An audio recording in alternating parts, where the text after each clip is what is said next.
I had to count my sexual encounters. I'd be closing in on 20,000 women. That equals to having sex with 1.2 women a day, every day since I was 15 years old. How did you come up with that number, though? Did you stop and... No, I came up with that number because I just tried to, guesstimate, the best I possibly could. Are you close? Is it really that close? Well, who knows? Because I carry, though, in a way that it came out the way it did. Yes, and I'm glad you asked that question. I'm sorry it did because it took away from some other parts of the book, but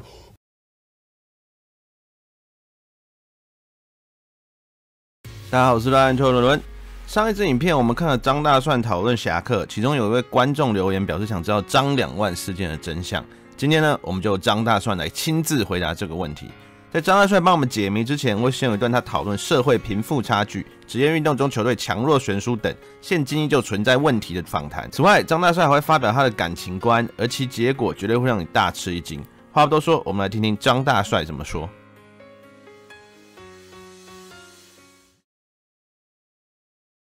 It has a very bad taste in many people's mouths. Why is it so bad? Other than the 20-second timeout and the commercials that you talk about, what's so terrible? Well, let's take the $120 million that someone may make, and you think, oh, I'm not a sports fan. It doesn't affect me. Well, what about if your doctor goes to the game, takes his family, ticket prices go up twice as much. The next month when you go visit your doctor, your bill has about 15% higher price on it because he has to get that money back from somewhere. So it's the domino principle which affects us all. And we got to be very, very, the fact is also, are we teaching a society that's all about money? Only a small amount of people make the real money that's we hear about. And they're making it seem like it's all about money and not about the love of what you're doing. But a lot of society is about money. Of course. We can't... Money and disrespect. You understand? When I tell people that we, during our time, mainly play for the love of the game, they say hogwash. Right. Hogwash because, understand, when I came along, guys were making $4,000 and $5,000 a year. All of them were mainly college graduates who could have gone into their own profession and made $8,000 or $9,000 or $10,000, but they played basketball because they loved it. Today, is any guy out there, can he make the kind of money anywhere else other than what he's doing in sports? The answer is definitely not. Well, you used to say a player is entitled to as much money as he can make, as he can get it. And when I ask players, Will, on this show, who are paid hundreds of millions, are you worth that? They say, hey, if they're willing to pay it, I'm willing to take it. Yeah. Well, I think that you can get a little bit too greedy. I think probably the only guy who's worth, definitely in basketball, the money that he's making, and maybe he should get 10% of everyone's salary, is Michael Jordan.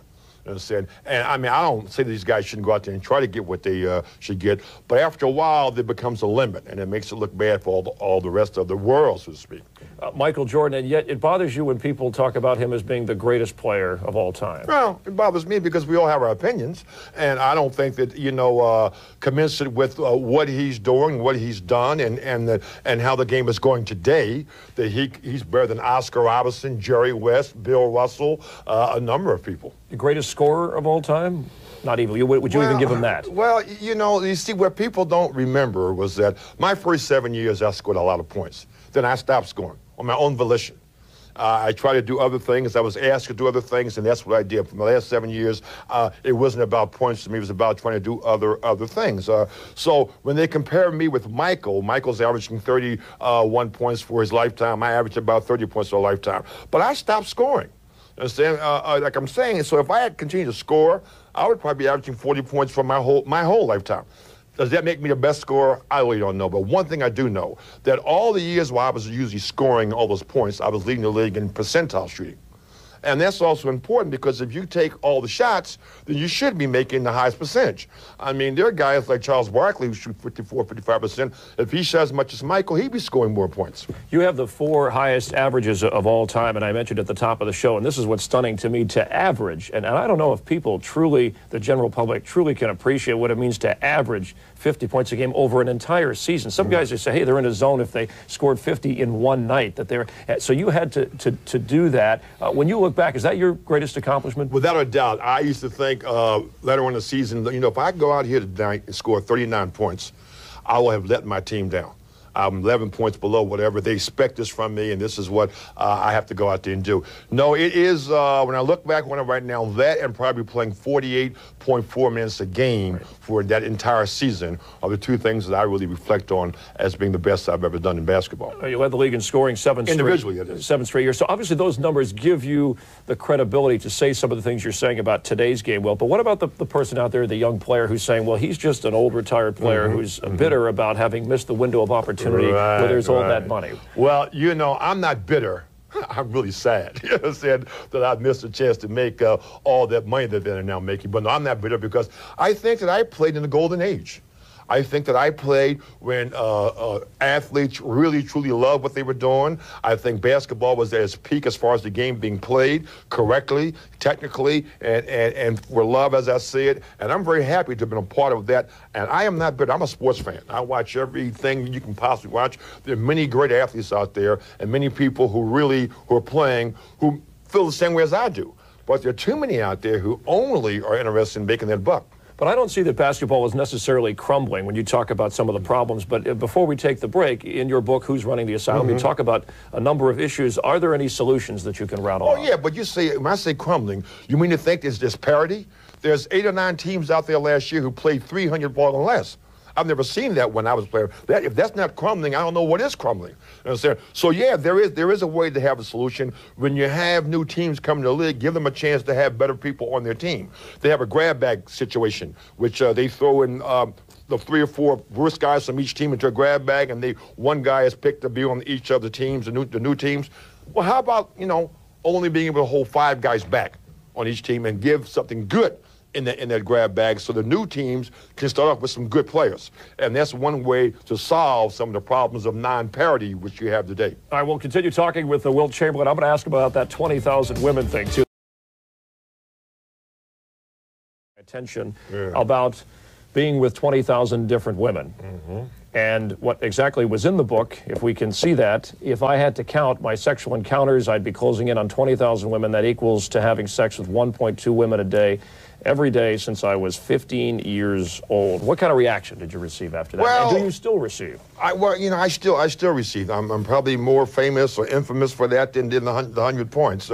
What one was trying to do, though, is in using a figure of speech and bring attention to sexual situations that I was involved with without being really explicit, without calling names, and also leading to the latter part of that chapter. The chapter was Sex Rules the World. And I was trying to let people know that, yes, I was involved. And the last sentences of that chapter, I say that for all you men who think that having 1,000 different women is really cool, I have found out that having one woman 1,000 different times is really the way to go.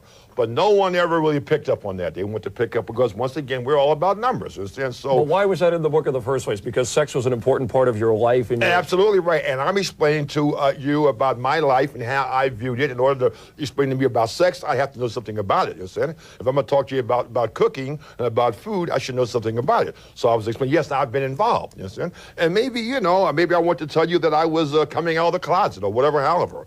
But I was telling you about, yes, I have been involved with sex as I was involved with basketball. How did you come up with that number, though? Did you stop and... No, I came up with that number because I just tried to, guesstimate, the best I possibly could. Are you close? Is it really that close? Well, who knows? Because I kept looking for pictures in the book. You kept looking for pictures, right. And I just was getting the... Are you sorry, though, in a way that it came out the way it did? Yes, and I'm glad you asked that question. I'm sorry it did because it took away from some other parts of the book, but I'm more sorry because there's an apology owed by me to the women that I've known and the women that I do know, that they were never meant to be a number. And that's how a lot of people are taking. I mean, you could have short romances, short situations, could be just as good as these people who live one together for 15, 20 years, and they're fighting all the time, and they don't really like each other, and so on and so forth. So I'm only saying that my apology goes out to the women, that they weren't meant to be put into a situation where they look like a number. Well, one would get the impression that you're endorsing promiscuity. Yeah, absolutely. This was my first book that I wrote, and I've been saying this on shows throughout the last 5 years, that no, I am definitely not endorsing promiscuity. I'm talking about also, remember, an era where things were quite different. Women discovered contraceptives. We're talking 1960, 1961, in the 50s, the sexual revolution was really going on. I was a young man involved with that. So I was letting people know this is what was happening during my life at that particular time. I should have been a little bit more clear on today's situation, which I thought people really kind of understood. But it's given me a chance, though, over the last 5 years, as I'm talking on this show, to address promiscuity and how people should conduct themselves sexually. I don't want to pry, but have you cut back on the number? Well, I'm still a single man. Yes. And I'm still, I'm still involved. But I did you ever just want one, though, with the monogamous? If you read my book, you would see that I'm saying to you that one is the way to go. But you have to go through all those to figure that out. Well, I had to. You understand? Now, what you may have to, you understand? Well, I have other problems. Okay, but right. You've never been married, right? And do you, in hindsight, look back over your life and say, I wonder what that would have been like? Well, yes, I do. But let's go back to the 20,000. Let's also take the fact that, the 20,000 women, they weren't beaten across the head and dragged, right, you don't hear anything negative about, these women saying that I raped them. They weren't complaining. No one's complaining. So why is there a problem, other than the fact that I don't want to make it look like I say, you're trying to promote promiscuity. But there is no problem. I think that, the people really get on Don Juan and, and Casanova, and I'm not comparing, but all of a sudden, just because I came up with a number, people come up with like it's something really bad. I haven't done anything bad. We didn't twist people's arms here. We're talking about mutual consent by adults. The book, Who's Running the Asylum? Now, you said George Mirzan, in many ways, has more talent than Shaquille O'Neal, and if you had to choose between Shaq or George, you would take George. This is in your book. Now, explain this one. Yeah, now you're leaving off something. I'm saying as they call fouls, though, today, Shaq gets away with what I would consider murder. So they let him go. Yeah, I would think that when you dip your shoulder and you run over top of a guy and the foul's called on the guy laying on the floor, you're getting away with something. So Shaq is allowed maybe to score some points that maybe he wouldn't get. But if you made it a straight-up situation and gave the same rules and regulations to Shaq as you give to George Mirzan, Mirzan has a better touch around the basket and he can score more points. And if the Bullets had enough sense to give him the ball 20, 25 times and let him shoot the ball like somebody else, Mirzan may be averaging 30 points a game. But for some odd reason, they don't want to give the ball to Mirzan like that. Oh, wow. All right. Does Shaquille O'Neal, did he deserve to be on the NBA's 50 greatest all-time players list? That's an objective thing by guys, including myself, who voted. I did not vote for Shaquille. I think that maybe he has not put enough time as a professional to be on that list. I don't think he has. Maybe 10 years later, in the 60 year, he may be there. And he's getting better and better and better. But that list is for people that already have accomplished things. All right, how about your greatest center of all time? We take you into consideration in your great rivalry with Bill Russell. Undoubtedly, would you say you're the greatest center of all time? Well, once again, that's something for people to make their own decision on. I did what I had to do from the center position. Bill Russell was the best I've ever played against. But today's centers, I'll take Olajuwon and Patrick Ewing. 那张大帅是我看过球员访谈中深度数一数二的。他对问题有自己的见解，而且逻辑清晰。不论你同不同意他的看法或者价值观，至少都能理解他为何会有这种想法。虽然我没有亲身看过他打球，但在这阵子做他影片的过程，他给我的感觉就是一个自信但不自负，具有独立思考能力又浑身充满魅力的男人。至于他跟 Jordan 或者侠客的比较，就如张大帅所说的，球员强弱本来就是一个极为主观的问题。我是觉得单从数据上来看，毫无疑问，张大帅的个人能力是联盟有史以来最强的。但毕竟当时的时空背景跟现在完全不同，实战影片也很少，我们很难客观去评判这些数据是在什么样的情况下达成的。历史三分进球数第2的 Ray Allen， 生涯平均三分球不过 2.3， 而在现今的大三分时代，这个数字在去年只能跟不会有人联想成射手的 Julius Randle 并列联盟第39，但应该没有人会质疑 Allen 不是历史前3射手吧。最后来讨论一下老掉牙的古老球员 vs 现今球员。首先，我的本意并不是要比较球员，但既然有观众提出，我就说一下我的看法。球员所在的时空背景不同，本身就很难做出结论，我们顶多只能列出客观的因素加以分析。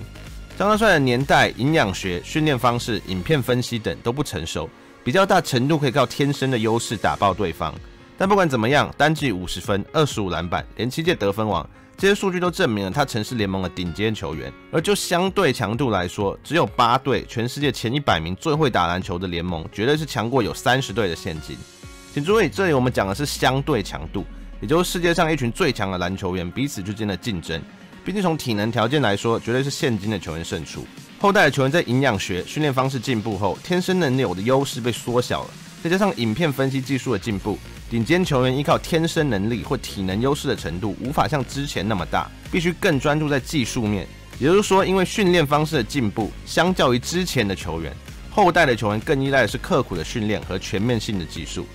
总而言之，有些人喜欢杰伦，有些人喜欢俊杰，他们各有各的好。不过可以确定的是，没有人喜欢力宏了。今天影片到这边就结束了，谢谢各位的收看，我们下次见。